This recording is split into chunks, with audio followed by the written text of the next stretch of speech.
Hello guys, welcome back to our channel. Alright, so another day, another bike na sa takarong adlaw guys, no. So naatay Click 150 version 2 diri guys. Gray ang iyang color, silver. So as you can see guys, ato na nang ipaandar ang motor, so para madungog ninyo ang iyang makina mo nang tingog sa iyang engine guys. Alright. Okay. So kanindot ani niya guys is naka RCB na ang iyang rear shock guys. Tapos na siya available nga original LTO plate number. So 150cc ni siya guys nga Click. Ayan, so na siya mga sticker. Upgraded na sad ang iyang brake lever guys, ug ang iyang side mirror. Then na siya remote guys, duha nakabukyang remote. Ayan. Then keyless na ni siya guys, keyless na ni siya. Okay, function tanan niya kuan, serbato, signal light, high beam, low beam niya, naka-idling na ni siya, idling stop.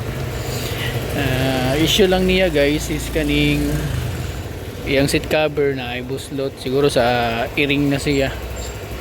Siguro dagang iring katong tag-iyan ni guys, no. Anyway, barato naman sa kayo ni mga 250 200 pesos. Pwede niya pailisan ang seat cover. Dagan naman kayo na sa mga auto shop. And then stock tambutso guys po nakanindot. So less kayo og kanang dakop din ang iyang oil, ang iyang water coolant nga reservoir na siya takob diri guys. So kanya baga sa nang digid sa likod. Then ang kani siya guys, yung tawagan ni air filter ni cover, yung gilisan na siya. So slim type na siya. Okay, so silver color.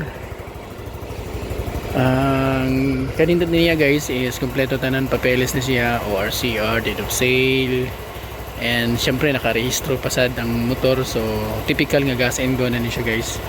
So kani 150cc na version 1 nga Honda Click. So hatag na lang nato ni siya 59,000 pesos guys. So slightly negotiable pa ni siya guys. So PM lang mo sa kang Riders Moto Trading or Riders Moto. So 59,000 pesos guys.